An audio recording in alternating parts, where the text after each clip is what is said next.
Bem-vindo, bem-vinda ao 7º episódio do Escritor Pod, que está acontecendo aqui na Bienal Internacional do Livro de São Paulo, diretamente da Arena Esquilo. Muito obrigada, pessoal da Esquilo, por ter cedido o espaço para a gente estrear o nosso podcast, o Escritor Pod, o podcast para quem quer curtir tudo sobre os bastidores do mercado do livro, literatura, saber como é que funciona, o que está por trás aí dos best-sellers, como é que é o trabalho dos novos autores, das novas autoras. É claro que no Escritor Pod também vai ter dicas de marketing e sempre uma brincadeira do que o escritor pode e não pode fazer.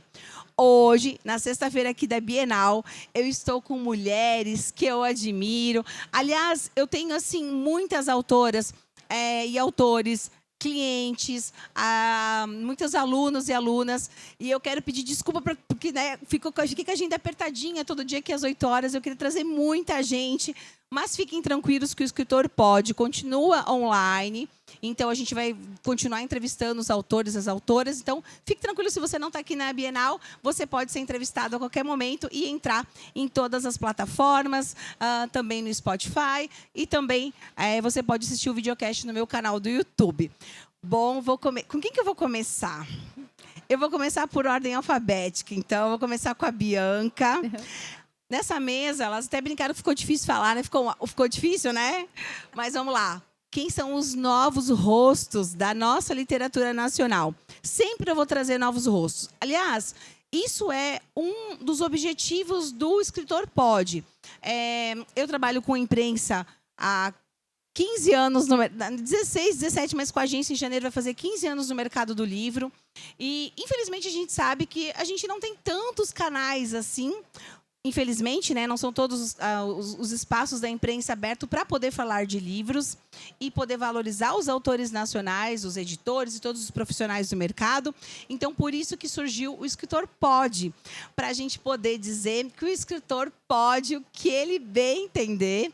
E para valorizar isso, começo com essa mesa com essas mulheres que eu admiro muito, representando todos vocês que estão aí na batalha por atrair mais leitores e conquistar o espaço que vocês merecem. Bianca, quem é você, Bianca? Se apresente para nós. Oi, gente. Eu sou a Bianca Jung. Eu sou autora da Qualis Editora. Tenho, por enquanto, 2 livros de fantasia. 2 deles que são de uma trilogia, que vai ser completa ano que vem. O Veneno na Montanha é o primeiro e O Chamado do Abismo é o segundo. Eu sou gaúcha, formada em jornalismo pela UFSC, moro em Florianópolis. E gosto, na verdade eu amo fantasia, então vocês podem me conhecer como aquela escritora que escreve fantasia e que luta pela fantasia nacional. E aqui na Bienal você está pela editora Qualis, né? Clientes, parceiros da LC.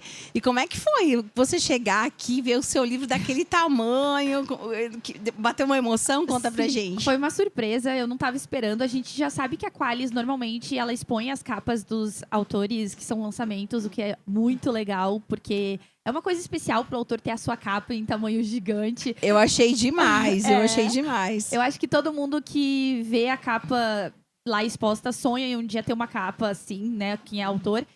Só que eu não tava sabendo que ia ter o primeiro instagramável, né? Que a editora chama, né? Esse espaço especial. Que fica bem na esquina, né? Isso, que é pra galera tirar foto. A Qualis nunca tinha feito. Então, esse ano, o primeiro que teve foi de Chamado do Abismo. E tá fazendo um sucesso. Eu quase caí dura quando eu vi. Foi muito legal. Inclusive, tá até ajudando nas vendas, aquele instagramável, viu? Então, Qualis, vamos seguir com isso aí. Que legal, que legal. Bom, agora eu vou pra Cris Carvalho. Cris é uma aluna admirável de muito tempo. Acho que uma das primeiras, né? Das primeiras turmas. E coitado do aluno, né? O aluno admirável, eu não sei se é sorte ou azar, mas ele entra no curso e eu não deixo mais sair. Porque o curso é vitalício, a gente está numa fase intensa de atualização. E a Cris, assim, é muito louco, porque quando eu chego aqui na Bienal, eu vou encontrando com os alunos e com os clientes, e a pessoa que eu nunca, às vezes, vi pessoalmente, né? Claro, a Cris eu já conheço de outros eventos, mas a gente começa a conversar como se se encontrasse todo dia. Eu acho que a rede social, esse é o lado bom, aproxima a gente, né? E, Cris, se apresente. Quem é a Cris Carvalho? Bom, a Cris Carvalho é uma paraense que um dia, um belo dia, resolveu tirar aí da cabeça os personagens. Pode falar mais pertinho. Os personagens que moravam aí, que habitavam essa cabecinha muito pensante. E hoje eu estou aqui na Bienal pela editora Qualis com o livro Além das Aparências. E eu escrevo romances para mulheres e adoro escrever crianças fofas, tá? E aí, Mari? Boa noite, eu sou Marina Hadley. Eu tenho um gosto bem eclético na escrita. Comecei com um livro de contos sobre mulheres, depois fui para o infantil. Ano passado lancei comédia romântica. E esse ano eu tô com um livro da editora Patois, que é um livro de contos, um pouquinho mais pra gente chorar, assim. Mulheres Mofadas nas Entranhas e nas Memórias é o livro que eu trouxe para a Bienal. Mas atualmente as pessoas têm me reconhecido como a moça da máquina de escrever. Porque eu ando pela Bienal, assim como eu ando lá na minha cidade, com uma máquina criando histórias para as pessoas a partir de uma palavra de inspiração. Então eu estou levando emoção em pequenos cartões a partir de uma palavra da pessoa. E Mari, tem o teu livro, né? A comédia... Sim, até essa comédia se tornar romântica, que esgotou ano passado. Então ela agora tem em e-book, para quem quiser acessar pela Amazon, consegue ler. Meninas, agora vocês não vou deixar na ordem, né? É um podcast, fiquem à vontade. Queria que vocês comentassem, assim, quando a gente fala em novos rostos, né, da literatura, a gente tem todas as idades, né? Eu acho que o nosso curso mostra isso. A gente tem autor de 70, 60, que às vezes esperou chegar na melhor idade para lançar o seu livro. E como é que foi para vocês? Vocês podem contar, né? Como é que foi começar? Como é que foi começar no mercado do livro? Quais foram as dificuldades? Acho que vocês podem trazer isso para a gente, porque é legal para inspirar, né? Vocês estão aqui na Bienal, conquistando o espaço de vocês. E eu queria que vocês falassem aí como é que, né, vocês três já com as editoras tradicionais, na Patois, na Qualis, como é que é caminhar e não desistir? Eu acho que para mim foi depois que eu terminei a faculdade e eu percebi que a escrita era o que eu queria fazer, porque eu me formei em jornalismo, mas eu percebi que o que eu queria mesmo era escrever fantasia. Eu decidi que eu precisava começar a ingressar no mercado, né? E conhecendo o mercado ainda frágil que a gente tem, que está cada vez mais ficando mais sólido e trazendo mais leitores nacionais, eu percebi que não adiantava, na minha opinião, simplesmente escrever um livro e soltar ele nas redes sociais e tentar vender ele sem ter um público. Então, a minha escolha na hora de começar a escrever foi antes formar o meu público e depois lançar o livro. Eu sei que isso vai de autor para autor, tem gente que não prefere seguir esse caminho, prefere talvez lançar mesmo o livro e criar o público através do livro, mas eu decidi criar o público antes de lançar meu livro. Então foi assim que eu criei o Bibilendo, que foi meu início na trajetória do mercado literário. Eu falava sobre livros de outros autores, tanto internacionais quanto nacionais. E ali eu comecei, então, a encontrar seguidores que gostassem de fantasia. E sempre falando que o meu sonho era escrever também. Então, nunca deixei de falar sobre isso. E daí, quando em 2022 eu já estava com mais de 50 mil seguidores, e eu percebi que, eu acho que eu encontrei meu público, eu tenho um público fiel e que quer ler minhas histórias, tá na hora, não tenho mais o que esperar. E foi quando eu foquei totalmente e comecei a escrever O Veneno na Montanha. E daí a Qualis fez o convite pra gente publicar. E daí eu publiquei O Veneno na Montanha em 2022. E foi um sucesso, esgotou na Bienal 2 vezes. E ficou, quando a gente lançou no Kindle também, ele ficou no Hot 100 do Kindle também. Então foi muito legal isso. E eu acho que o que me ajudou muito foi ter publicado ele já com o público, sabe? Porque eu sei que é muito difícil hoje a gente publicar e conseguir encontrar pessoas que leiam a gente. É uma dificuldade que eu vejo muitas pessoas me perguntar na DM do Instagram. Como que você fez para conseguir leitores e tudo mais? E o que eu falo é isso, eu tentei procurar o meu público antes, sabe? E foi basicamente assim que eu comecei a minha trajetória. E hoje eu tô lançando uma trilogia, que é uma coisa que todo mundo diz que é impossível de vender no Brasil. É verdade. De fantasia. E o Chamado do Abismo tá como... No último final de semana, no ranking da Qualis, ele foi o 3º lugar mais vendido dentro da editora. E O Veneno na Montanha foi o 1º. Então, eu tô feliz que a minha trilogia talvez esteja aí quebrando alguns paradigmas. Parabéns, né? A gente fica Obrigada. muito feliz com isso. As editoras ficam, né? A gente ontem estava na mesa com a Alessandra Ruiz, com a Alba, com a Renata da Maquinaria. A gente falou um pouquinho, falou bastante, né, no podcast. Aliás, escutem, esse episódio ficou muito bom. sobre o mercado e a questão da trilogia é isso, né? Quando vai investir num novo rosto, num novo autor, ele fica, e se não pegar o primeiro, né, o investimento? E aí depois tem o segundo e o terceiro. Então, por isso, para novos rostos, a editora... E é por isso que a gente vê tanta autora internacional, tanta tradução com mais trilogia, porque lá fora, querendo ou não, já foi testado.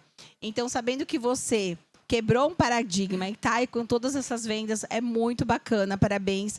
E o que eu acho legal, né, Cris, é que a Bianca fez aquilo que a gente fala, né, e que você sabe que eu bato muito na tecla, que é formar essa audiência. E eu costumo dizer, Bianca, a Cris pode falar também, que para o autor que não começou antes como você, que é muito legal, você começou a falar de temas que você começou a aproximar as pessoas dos temas que estão no seu livro. E o autor pode fazer isso com tema de filme, com tema de música, com conteúdos relacionados ao livro, para quem escreve, né, não ficção, saúde, negócio, educação, outros temas. E aí você começou antes. Mas, né, Cris, se não começou antes, segue depois. Só que o autor tem que achar, lancei meu livro, não tenho público, então você vai ter que construir esse público junto com o livro. Quer falar um pouquinho como é que é esse teu trabalho também de construção, Cris? Bom, eu fiz o caminho inverso da Bianca. Eu publiquei primeiro no Wattpad e eu fui realmente atrás do meu público. Pode ir mais pertinho, Cris. Eu fui realmente atrás do meu público, aquele trabalho de formiguinha mesmo. E hoje eu tenho um público bem legal que compra meus livros, lê meus livros. E eu procuro estar sempre ativa nas redes sociais com eles e criar essa conexão como a Bianca criou antes de lançar o livro. E você, Cris, já está há quanto tempo no mercado? Tem 7 anos. 7 anos, né? E você percebe isso, né, a Bianca, sobre a comunidade, a construção de comunidade com os fãs? Sim, porque geralmente, na época, quando eu comecei, não existia muito isso de criar uma comunidade para depois você lançar e tal. Mas eu vinha de um outro mercado, que era do artesanato, e lá a gente tinha a comunidade. E aí eu pensei, não, poxa, se lá deu certo, aqui também vai dar. E aí eu comecei a procurar pessoas que gostassem do que eu escrevia. Ô, Cris, foi você uma vez que o personagem invadiu tuas redes sociais? Não. Sim, foi você, sim, né? Aí, foi gente, eu. a Cris mudou o perfil. O que era? Era o Ariel. O Ariel, né? Desse livro aqui. Aí eu falei assim, eu tô seguindo um Ariel. E aí o texto engraçado e tal. E depois que eu fui ver a Cris, eu achei super legal aquela ação. E, aliás, é uma coisa que a gente também fala, né? Para o autor que escreve ficção. Às vezes fica sem ideia de conteúdo, que tal trazer, né? E não só agora a gente sabe da força dos vídeos nos Reels e no TikTok, né? Tragam eles também, Sim, por que não, né? Eu peguei, na verdade, uma ideia que você tinha dado. E eu falei, por que não fazer? E aí o Ariel é um pai neurótico. E ele é ele tem muito de mim. Então, um belo dia eu falei, não, vou gravar o meu dia a dia como se fosse do Ariel. E aí eu gravei ele cozinhando, gravei ele reclamando que tinha ido buscar a filha atrasado na escola, que ela estava atrasada para todos os eventos que ela tinha no dia. Foi bem legal. Não, eu adorei. Não, foi muito engraçado. Você vê como causa surpresa, né? Eu sei, quem que é esse Ariel que eu tô seguindo, né? Foi muito engraçado. E você, Mari? A Mari também tem a Mari faz um trabalho que eu acho que é muito legal para inspirar vocês. Eu tenho falado da Mari nos meus eventos, workshops. A Mari falou, Lília, você falou de mim, não, elas publicam lá, né? Um beijo, aliás, para as meninas do Elas Publicam, do Escreva Garota, eu preciso ir lá. Aliás, eu preciso correr amanhã de manhã para ir nos outros lugares que eu não fui ainda. Me perdoem também os autores que eu não fui visitar na Bienal, vocês sabem que é super corrido, né? Mas a Mari tem feito algo que para inspirar os autores e autoras nacionais, sejam novos rostos ou para quem já está na batalha também, né? Que é o marketing offline, que é estar na praça, estar nas escolas. A Mari, ela tem ocupado espaços que eu entendo que você, escritor e escritora, deve ocupar. Né? Nas palestras, enfim, tem vários lugares. E eu acho que a Mari entendeu bem isso no curso. Então, conta pra gente, Mari, como você tem se destacado, que eu acho que vai ser muito legal, e principalmente nesse trabalho que você sabe do qual eu estou falando, que é o marketing offline. Então, eu primeiro, quando tinha livro infantil, eu ia muito em escola, biblioteca, hospital, em todos os lugares para fazer contação de histórias. Depois usava isso no online, né? Claro que tudo isso reverte para esse marketing. E depois, com o livro adulto, eu fui criando outros mecanismos para chegar nos meus leitores. Então, esse ano eu comecei o esquema da praça, que lá em Florianópolis, eu e Bibi da mesma cidade, a gente só se encontra em São Paulo. Só em São Paulo. Ai, meu Deus. E aí eu fico na praça, então eu tenho esse contato com os leitores. E eu Tem escrevo, que ir na praça que ela tá. Eu ia Exato. adorar uma foto de vocês duas juntas. e eu escrevo de graça para quem está passando ali. Então, é essa aproximação das pessoas que muitas vezes não estão indo até uma biblioteca, uma livraria e procurando um livro, ali elas começam a ter esse contato. Como eu escrevo de graça, o meu livro fica ali do lado. Quem se interessar pela minha escrita, pode levar o livro. Tem dia que eu vendo muito, tem dia que eu não vendo nenhum. Mas está ótimo. Ali eu também faço minhas fotos, depois levo pro online. E isso também chamou a atenção da mídia. Então, na cidade foi muito bom, porque então, televisão veio gravar, jornal impresso veio fazer entrevista. Inclusive, a entrevista era na praça. E depois, outro dia, foram gravar lá no meu bairro. Porque você fez algo diferente, né? Sim. Uma pessoa com uma máquina de escrever numa praça, escrevendo Sim. uma poesia. E é isso que um pouco que a Alessandra ontem, tanto a Alba e a Renata, a gente entrou aqui no mesmo ponto da mesa, que é, a gente está esperando algo novo. Todo mundo está esperando algo novo. O leitor, a leitora e a imprensa. E aí a Marina lá fazendo poesia na praça começou a chamar a atenção da imprensa. E aí? Conta aí. E aí isso abriu portas para outros eventos. Porque, por exemplo, me chamaram uma empresa grande lá da região, viu a reportagem na televisão, entrou no meu Instagram e Pode falou... falar o nome da empresa aqui, o A escritor Karsten. pode. A Karsten, que é lá de Blumenau, minha cidade natal. Eles viram a reportagem na televisão, uma pessoa viu, levou para a equipe de marketing e falou, vamos olhar o Instagram dela. Aí viram o meu Instagram, a casa estava arrumada, né? Aí eles falaram, não, então vamos chamar ela, porque a nossa coleção tem tudo a ver com poesia, e ela ainda faz numa máquina de escrever. Aí eles falaram, olha, a gente vai te chamar, e eu ainda demorei para responder, e eles falaram que não seria outra pessoa. E no final deu tudo certo, eu fiquei feliz da vida, porque a partir dali eu já fiz outros eventos corporativos, congresso, conjunto de restaurantes que me chamou, e eu escrevo para as pessoas na hora. Então tudo isso tem aberto muitas portas. É uma coisa diferente. E é tão bonito, né? Poesia com a empresa É. que fabrica lençóis, toalhas, que tinha a ver com a coleção de poesia. Olha como a E literatura pode estar na música, pode estar no cinema. Como vocês podem fazer essas collabs de uma maneira que vocês nem imaginam, assim, né? Às vezes eu falo para o autor, tá, teu livro é sobre espiritualidade e quais outros pontos de venda que você pode ir além? Às vezes o autor quer focar na livraria, e na livraria, não sei se você sabe, dependendo do tamanho da livraria, tem 20 mil livros. Sim. Né? Às vezes tem 2, 3 exemplares de um lançamento. E às vezes se o teu livro está específico, por exemplo, num lugar que, sei lá, faz massagem, cuida da saúde, tem um livro lá que fala de bem-estar, pode ser o grande destaque daquele lugar, né? E Mari, e aí você também flip Bienal Eu e tô em todas vende as em tudo que é feiras. lugar. Quer falar um pouquinho desse teu trabalho, que é um trabalho de venda que ela faz, que é praticamente como se fosse, né, ainda tem, que é o porta a porta, né? Você vai um por um ali. Eu sou aquela que vai com um livro embaixo do braço em toda feira. Vim primeira feira, foi em 2019, que eu fui como autora na Bienal do Rio. E eu abordei 4 pessoas. Eu tinha 4 livros para vender. E ali eu vi que dava certo. Eu falei, então na próxima eu vou levar mais. Então eu comecei a trazer sempre mais. Eu abordo as pessoas no corredor. Quando eu tinha o livro infantil, eu vinha caracterizada como personagem infantil. Conversava com as famílias, mostrava meu trabalho.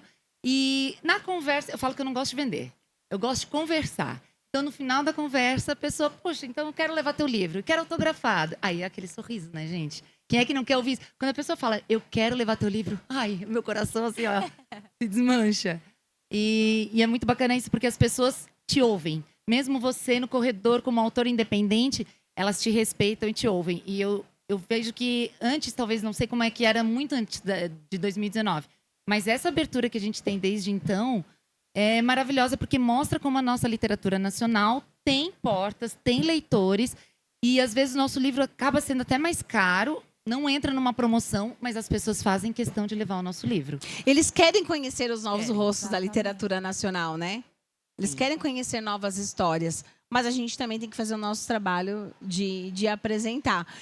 E a Mari, quando ela, assim, a gente tem alguns alunos, né? E eu já ouvi história, vendi para Uber, né? Várias histórias assim que o aluno admirava, vai aprendendo a vender em tudo que é lugar. E a Mari, tava lá na Bienal, acho que foi do Rio, né? Foi, ano passado, na fila do teu lançamento. Ela vendeu o livro dela. Vendi na fila dela, daí assim, eu vou ali tomar uma água, já volto. Daí vendi 4 na fila da água. Isso foi ótimo. Vai entrando nas filas e vai aproveitando as oportunidades, né? Bom, pra gente tem uma brincadeira aqui no podcast, que é o que o escritor pode e o que o escritor não pode fazer. Eu sei que a gente vai se envolvendo em várias comunidades, é por isso que a gente também fez a nossa, né? O que vocês, assim, se vocês dá esse conselho para quem está ouvindo o nosso podcast, para quem está começando, ou para quem já está há algum tempo, e a gente sabe que em toda a carreira, não é só na carreira do escritor ou da escritora, às vezes a pessoa fica, será que eu estou no caminho certo? Ou o que eu estou fazendo de errado? E eu sempre falo, vai olhar o que você ainda não fez. Porque, geralmente, eu na minha agência, quando eu sento com a minha equipe de marketing e tudo mais, a Giovana está aí, minha coordenadora de marketing, né? A gente fala assim, ó, quando a gente descobre coisas que a gente ainda não fez, eu acho bom. Porque se a gente ainda não fez, é sinal que a gente ainda tem muito a explorar. E, às vezes, o autor acha que ele já fez de tudo pelo projeto dele. E ele não fez. Tem tantas possibilidades. E, às vezes, ele está tentando uma possibilidade que não é o caminho para o livro dele. Ou, às vezes, é o produto que precisa de ajuste. Eu vou dizer para vocês, eu já tive serviços na agência que não vendiam porque a embalagem, o nome, a forma, o preço, tudo. E vou dizer para vocês, às vezes, produtos, serviços que ficaram mais caros vendem mais, porque eu agreguei mais resultados e satisfação do que o cliente queria. Então, às vezes, o autor fica preocupado com o preço do livro, né? Isso foi discutido agora no evento da ANL, da Associação Nacional dos Livreiros.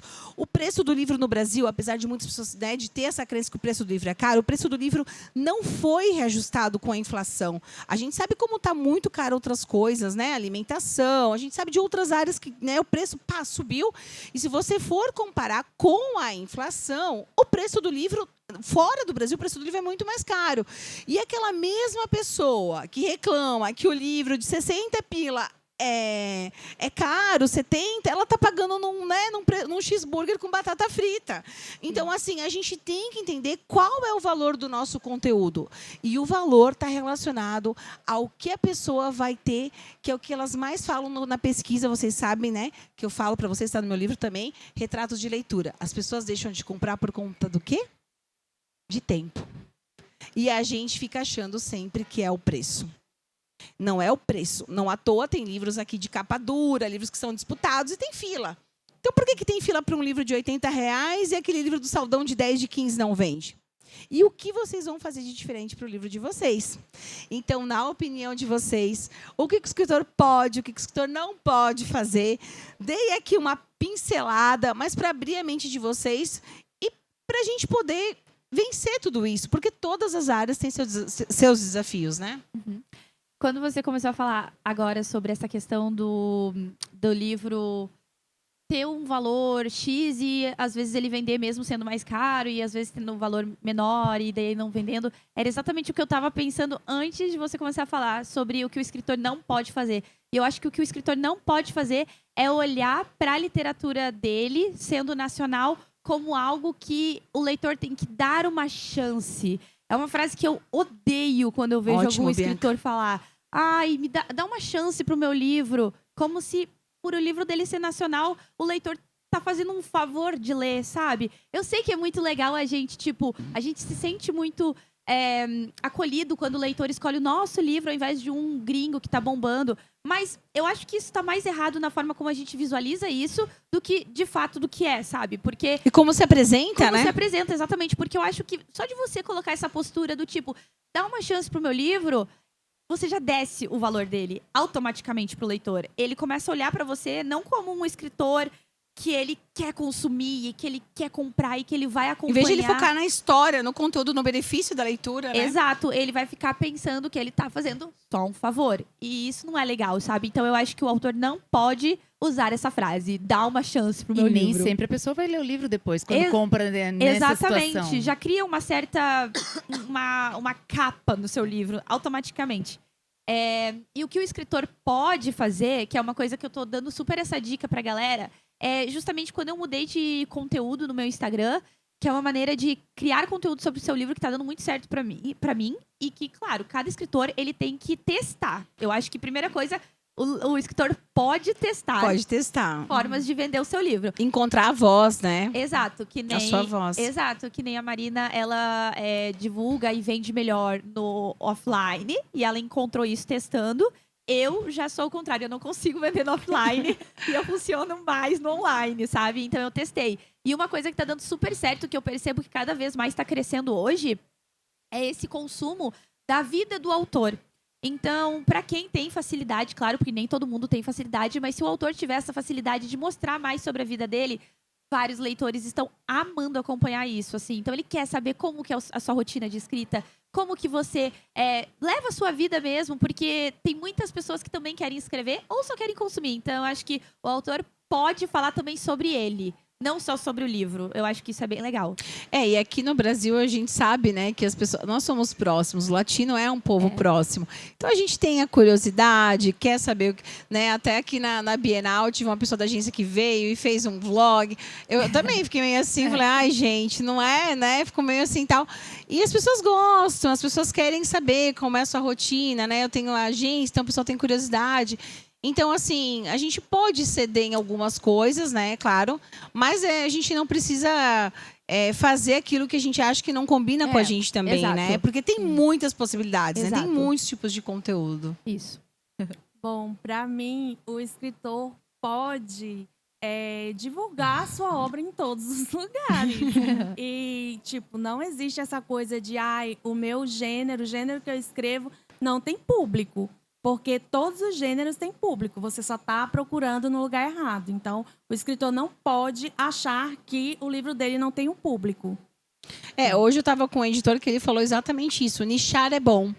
Às vezes, né, e a gente tem visto aqui na Bienal, não sei se vocês perceberam, já começou um movimento de algumas editoras nicharem dentro ou do stand ou já ter um outro stand só temático. Sim. Por quê? Porque às vezes uma pessoa, um adolescente, sei lá, não vai ficar tão interessado em entrar no stand, que às vezes tem outros livros de não ficção e tudo misturado, ele vai gostar de um cenário.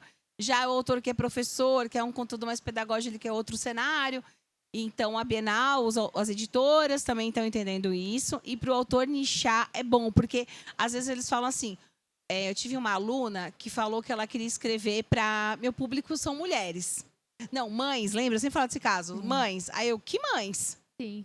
Porque é uma mãe avó, é uma mãe que está com um filho pequeno agora, ou uma mãe que está com um filho adolescente, está, né, no meu caso aqui, que tem uma agenda louca de trabalho, uma mãe empresária, porque aí a gente entende que essas mães são diferentes.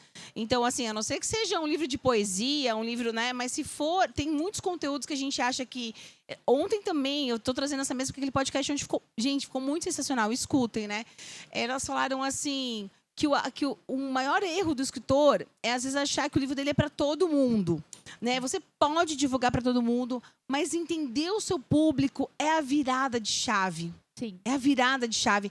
Não é à toa, gente, que as editoras têm os selos editoriais. Exato. Hoje eu trabalho o meu conteúdo pensando que o meu conteúdo é para um determinado público. Tipo, se for um homem lá hoje, eu vou falar com mulheres. Ele vai estar lá, mas eu vou falar com mulheres. Entendi. Todo o meu conteúdo é feito pensando nas mulheres. E o que o escritor não pode? Eu acho que o escritor não pode desistir. Boa. Boa minha resposta! Cris, e você já teve vontade de desistir? Já, E como é tive que muita foi? vontade de desistir, mas aí sempre tem as leitoras, as amigas que vêm, me dão aquela injeção de ânimo e aí eu acabo, preciso continuar. Ô, Cris, eu tô parecendo aquelas tias assim, que tá com problema de memória, mas é que é tanto autor, tanta história. Não foi você que... porque eu já lembrei uma que colou. Vai que essa cola também que é dela mesmo, que eu já lembrei do Ariel, né? Não foi você que estava triste na Bienal de São Paulo? Sim. Quando eu te encontrei, o primeiro encontro dos alunos escritores admiráveis, em que você... 2022. Que você, viu? As tuas histórias, tá vindo. Às vezes eu não lembro. Será que é desse autor e tal? Você estava bem triste, porque você teve um problema com uma editora, que teus livros não... Foi um problema em um stand, que a gente recebeu um golpe e acabamos ficando sem stand na Bienal de 2022. E a gente acabou sendo acolhido por outras editoras. Só que a gente tava tudo programado, fizemos o marketing todo para tá todo mundo junto. E na hora, como a gente ficou sem stand, ficou todo mundo em um lugar diferente. Foi um baque muito grande pra gente. E eu vi essa guria chorando e tal. E foi meu primeiro, depois da pandemia, né? Meu primeiro encontro com os alunos. Eu lembro que eu nem esperava receber tanto aluno naquele evento e tal. E é muito bom ver que você não desistiu. Eu lembrei agora da cena de você chorando lá na Bienal e ver você agora aqui sorrindo com essa coroa linda na cabeça. E é isso, né? Eu vejo muito isso, né? Nesses 15 anos da agência. Muitos autores hoje que estão fazendo sucesso, muitos são os que não desistiram e trabalharam pra caramba. Então, não desistir é importante, né? Sim. E aí, Mari? Então, o que o escritor pode? Para mim, o escritor pode inventar mesmo. Esse ano eu fiz uma ação que foi vender água gelada a R$45 com o meu livro de brinde numa fila de carros na Lagoa da Conceição, em Floripa. Então, eu peguei, fiz uma placa, fui pra rua e ficava abordando os carros e fazendo isso. Então, assim, fui testar. Foi super legal. O que aconteceu? Eu usei depois no online, né? Mas é o meu offline que eu trabalho bastante assim. Então, eu invento coisas diferentes. É de outros ramos, não tem problema, a gente adapta para a literatura. Então, o escritor pode testar. E outra coisa que, para mim, é muito importante o escritor pode ser peculiar, que esse é o meu adjetivo que me define. Ele pode usar o jeito dele para fazer o marketing dele, para vender, para falar com as pessoas. Porque não adianta você imitar outra pessoa, porque não é a tua essência. Então... Você pode até se inspirar, né? Isso, mas pode imitar se inspirar. é diferente. Imitar é diferente. Então, assim... Eu gosto do meu jeito alegre, é isso que eu vou levar para as pessoas. O meu propósito é levar amor e alegria para as pessoas. Eu vou levar o meu sorriso, mesmo que tenha gente que não goste, que eu vou estar na praça, eu vou estar na fila do carro, eu não tenho vergonha. É o meu jeito peculiar de ser. E eu acho que o escritor tem que usar as habilidades dele, os talentos e o dom que ele tem. E o que ele não pode é desistir. Porque às vezes bate aquela assim, ai gente, mas olha, não vendi nenhum livro. Ninguém veio falar comigo sobre o meu livro, o meu lançamento não estava cheio. Não pode desistir. Eu falo que não é se vai dar certo, é quando vai dar certo. Exato. Tudo é uma caminhada, é uma construção. Eu comecei a escrever em 2015, eu ainda trabalhava na área do direito. Eu larguei tudo em 2017 e desde então eu venho construindo. Mas Você era concursada? não, eu trabalhava como assistente, eu era comissionada. Mas trabalhei 10 anos naquilo e falei, não quero mais. O meu negócio agora é a literatura. Então é isso, o escritor pode e deve seguir até dar certo. Até porque a gente nunca sabe qual livro nosso que vai simplesmente explodir, né? É Tem verdade. vários autores, por exemplo, da área da fantasia. Tem aquela autora da Quarta Asa, que virou uma sensação mundial. Esse é o 20º livro dela. Antes disso, ela tinha escrito muitos outros que não irritaram tanto quanto esse. Então, foi no 20º livro que ela explodiu mundialmente. Então, aí tá um belo exemplo para não desistir. Então ainda temos tempo. Exato. Eu lido com muitos autores que falam assim, que estão mais tempo, né? E aí as pessoas falam assim, nossa, você fez sucesso de uma hora para outra. Aí ele fala assim, cada hora tem 10 anos. Porque nunca sabem, né, do caminho que a gente percorreu até chegar a esse sucesso. Exatamente. Vejam só, o livro secreto do escritor, vocês sabem, né, que eu lancei na Citadel e esgotou a primeira tiragem, foi na pré-venda e foi muito emocionante para a gente na agência, porque lançamos em agosto, na Bienal. E aí a gente estava na agência em setembro, assim, a gente voltou da Bienal e a gente já teve que eles falaram, olha, e claro, né, imprimiu, eu tinha visto uma outra coisinha, queria ajustar, eles, podem mandar o arquivo novo, então lá, primeira edição agosto e segunda edição setembro, um mês, né? Foi uma tiragem grande, vocês lembram que eu estava preocupada, né? Até pela cobrança que eu recebo por isso, né? Que não, enfim, não precisava, mas eu recebo, né? Mas o que é legal é aí as pessoas começaram a me perguntar o que eu imagino que perguntam para vocês. Eu, como ghost, né? Nunca foi a primeira vez com a experiência. E é diferente, né? Escrever livro para os outros, trabalhar para os outros do seu próprio. E eles falavam, Lília, quanto tempo você demorou para escrever esse livro? E eu falava, né, Brenda? A gente falava, 6 meses, 7 meses, né? E da ideia, então, se for pensar, mais tempo ainda. Não, mas assim, de escrita mesmo, a gente começou mais ou menos com a ideia com a editora janeiro, fevereiro. E aí foi intenso até julho. E aí, depois eu falei, não, foram 15 anos. Exato. Né? 15 anos para eu entender que formato de livro que eu queria entregar. Que já não... Porque eu li os outros livros que existiam. Eu não quis fazer um novo livro de escrita, me comparar ao Stephen King, nada disso. Eu queria trazer um livro para que o autor e a autora nacional entendesse quais são os caminhos básicos para escrever, mas o mais importante, todos os processos de produção editorial, de publicação e divulgação e de marketing, e um guia para ele não perder tempo e dinheiro, né? E na construção foi muito engraçado, porque eu fui falando com os profissionais do mercado da área, gente, e eu falava assim, qual é o termo que vocês usam aqui técnico? Eles nem sabiam. Aí eles, Lília, mas por que você quer isso? Porque eu preciso do meu livro. Sei lá, e cada um, por exemplo, bobeiras do tipo, como é que você chama na tua editora? Boneco ou boneca? E eu comecei a perceber que o nosso mercado, ele acontece de maneira informal, mas para o escritor é importante saber o nome, né, do projeto e tal. E é muito legal que eu vejo que vocês, novos autores e novas autoras, às vezes não, muitos, como vocês aqui na mesa, estão mais preparados, às vezes, do que muitos autores que estão nas grandes casas editoriais. Porque vocês estudam, porque vocês se dedicam, porque vocês têm que ir além. E quando esses autores entram nessas editoras, às vezes muito já com uma audiência, eles têm o quê? Os editores, tem toda uma equipe ali esperando por eles. E vocês não, vocês têm que aprender tudo, né? Ainda mais quando faz independente. Exatamente. É isso que eu queria perguntar para vocês, assim, o que você teve que aprender de mais, assim, inusitado, que você nunca achou que você teria que aprender quando você pensou em se tornar um autor e uma autora? Eu vou deixar as meninas começarem agora, porque eu nunca lancei nada independente, então acho que elas vão saber explicar melhor. Olha, a coisa mais inusitada que eu aprendi foi a fazer marketing, né, do meu livro. Isso é o mais fácil. Não, Achei que você ia mim falar não diagramação. Pra mim não era.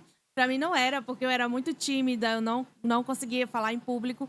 E eu tive que aprender todo um caminho, tanto para divulgar nas redes sociais, como para falar pessoalmente para as pessoas sobre as minhas histórias. E eu tive meio que virar uma blogueira, né? Eu tive que começar a contar histórias, estudar muito sobre marketing para entender como eu ia apresentar o meu livro para as pessoas. Isso para mim foi bem difícil. Só que esse negócio de ser blogueira é uma coisa que eu tava analisando. Várias vezes eu também fico cansada, do tipo assim, eu só queria escrever e deu. Aí todo mundo Eu só queria ficar na minha casa escrevendo numa máquina de escrever, ter o estereótipo. Chá, exatamente. Mas se você for analisar, todas as áreas hoje em dia Sim. precisam fazer isso. Não é só o escritor, Pensa né? assim, um chefe de cozinha. Exato. Ele só cozinha quando ele é dono de um restaurante? Exatamente. Então, é a nova regra do mundo, infelizmente. A gente tem que se adaptar. Não é uma coisa que a gente precisa fazer para o resto da vida, mas eu acho que nesse momento, para começar, principalmente é importante, né? E daí, infelizmente, a gente precisa ser meio blogueira. 7 anos atrás era muito difícil, tá, gente? Pra mim, nessa carreira independente, assim, quando eu fiz o meu primeiro livro, eu fiz a diagramação. Eu não sabia escolher papel, eu fiz um papel branco, não tinha orelha. Também não tinha nem orçamento para fazer um livro com orelha. Então, depois disso, eu falei, não, vou estudar. Meu próximo livro vai ser com papel pólen bonitinho ali, amarelinho pro pessoal. Vai ter orelha, vai ter foto e vai ter uma capa linda. E, de fato, eu fui atrás e estudei. E o mais difícil foi escolher uma pessoa que fizesse a capa e, principalmente, a ilustração, que tivesse toda a essência do livro e que ficasse algo bonito. A capa ficou maravilhosa e se vende sozinha. Então, assim, pra mim, isso foi muito difícil fazer. Aí tive uma assessoria bem linda da LC ali, junto com a mentoria que eu fiz. E as cores, né? Foi muito legal. As fontes, tudo isso. E esse livro ficou bem do jeitinho que eu queria, mas foi muito difícil você contratar gente que fizesse exatamente o que eu queria. Brifar não é tão fácil, né? Você levar para o ilustrador, para o capista, aquilo que você realmente quer fazer, né? E nem sempre as pessoas conseguem ler os pensamentos da gente. Que eu acho muito triste. Ultrapassado já, né? Mas você sabe que o Márcio, lá da LC Editorial, né? Eu falo, Márcio, a gente tem um modelo de briefing e tal, né? E eu brigo pelos autores lá, né? Eu defendo todos vocês lá, os clientes. Eu sou o ombudsman lá da empresa, aquele papel que tinha antigamente no jornal que faz a crítica ali, né? O papel do cliente na agência. E aí ele foi mostrar um briefing, ele falou, você falou pro autor preencher o briefing? Aí o autor, ele manda várias referências. O problema é que às vezes o autor manda uma referência e depois ele manda uma outra que não tem nada a ver. Sim. Aí vocês imaginam a cabeça do capista. Mas peraí, ele quer isso ou quer isso aqui, né? Dois mundos totalmente diferentes, né?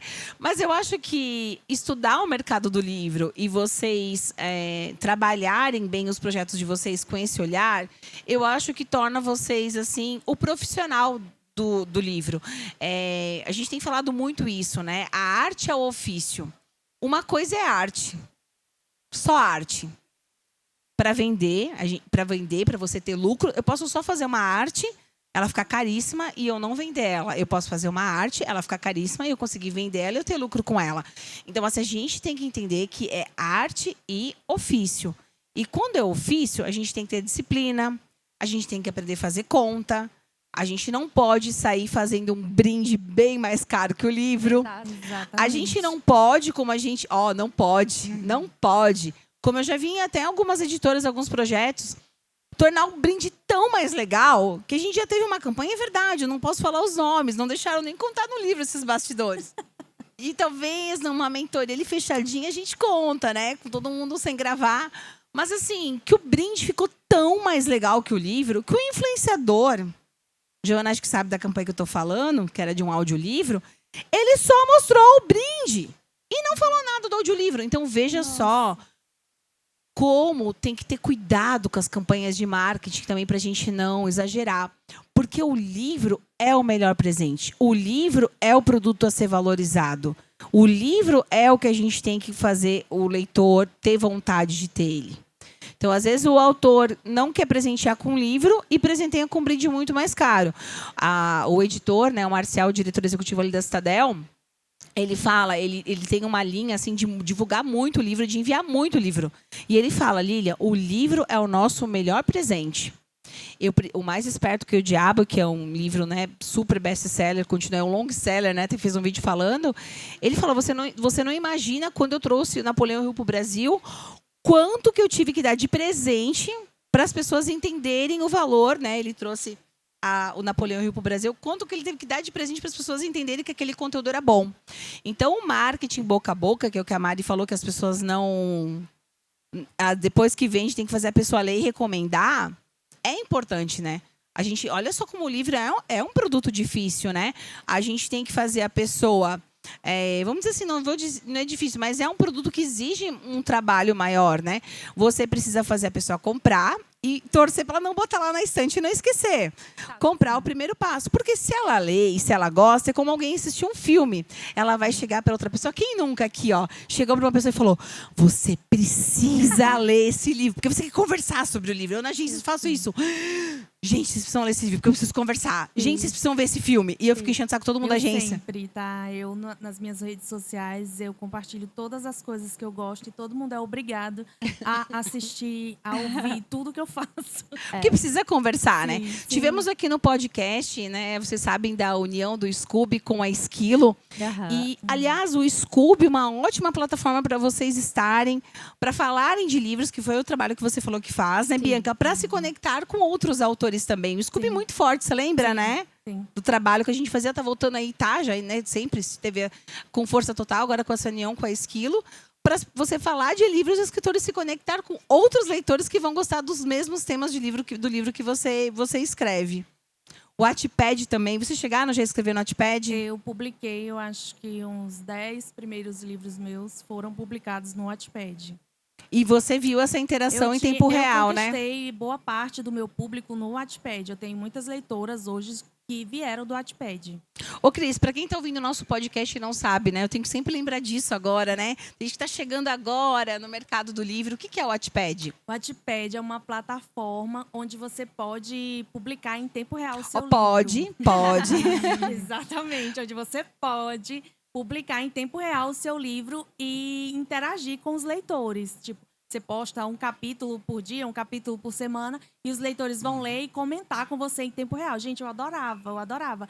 Tanto publicar quanto ler também. Eu adorava brigar nos comentários com personagens. Adorava. Conheci, inclusive, muita gente brigando com os personagens. Eu já divulguei muita autora que foi para a editora tradicional, porque começou a fazer sucesso no Wattpad.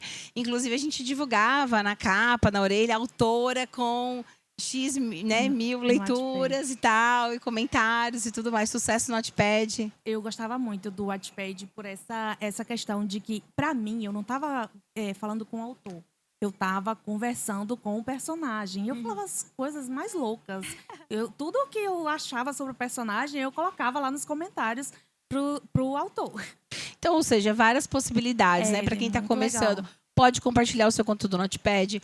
Pode publicar de maneira independente em várias plataformas, ferramentas, como da Amazon. Pode trabalhar também, tanto no Instagram como no TikTok. pode contar aí uns trechinhos do seu livro. De vez em quando eu faço isso, tá, gente? Às vezes eu sou instável. Bom, é aquele momento que vocês estavam esperando, que, claro, que no escritor pode fazer marketing, aliás, deve fazer marketing. Vamos começar então, né? Pode falar, Bianca, onde a gente te encontra nas redes sociais, de novo os nomes dos seus livros, para a gente poder conhecer o teu trabalho e poder se conectar com você. Ok. Vocês podem me encontrar, no Instagram, no TikTok também. E em breve no YouTube, que vai ser uma plataforma que eu vou começar a investir bastante para me aproximar mais dos meus leitores, com o @BibiLendo, que é o user que eu comecei tudo quando eu ainda apenas lia livros. Ainda estamos estudando se a gente vai mudar esse user ou não, mas por enquanto você pode me encontrar no @BibiLendo. E os meus 2 livros são O Veneno na Montanha e O Chamado do Abismo. Posso mostrar aqui também? Pode. Que vocês podem encontrar no site da Qualis Editora, www.qualiseditora.com, com frete grátis e envio para todo o Brasil. Isso aí é bom, hein? Isso é bom, isso né? é bom, isso é ótimo. Então, são por enquanto esses 2. Que legal, Deixa eu parabéns. só lembrar de uma coincidência. Nós 3 já estivemos em antologias da Qualis. Qualis. É Que a Qualis verdade. fazia concurso justamente para receber novos autores. Um beijo então, pra Simone. E daí muita gente entrou na Qualis, assim, foi muito Exato. bacana. Muito legal. E a Qualis é uma editora que publica autores e autoras nacionais e novos rostos, novos nomes. Muito, Então, nada sim. melhor do que falar da Qualis nessa mesa aqui, né? Exato. Bom, vocês me encontram no Instagram, TikTok, todos com o meu uso é autora Cris Carvalho, tá? E eu tenho mais de 30 obras publicadas em e-book na Amazon. E tenho alguns físicos que vocês encontram comigo mesmo, mas agora eu estou trabalhando esse livro, que Além das Aparências, que está disponível lá na Qualis, viu? Eu tava agoniada, porque falei, será que elas trouxeram um livro? Não trouxeram livro? E elas no final aqui, ó, graças a Eu Deus. trouxe bem pouquinho o livro, É o marketing. tá, gente? Não, eu falei, Brenda, Eu trouxe avisa pouco todo mundo para livro. trazer o livro, porque aí o escritor deve divulgar o livro. Ficou lindo, né? Ficou perfeita essa capa. Por isso que você tá com essa tiara, Claro. tá? E fala, Cris, que você lançou esse livro Sim. pela Qualis, pelo concurso. Sim, esse livro Ah, venceu o primeiro concurso da Qualis, que foi o concurso da antologia Apaixone-se.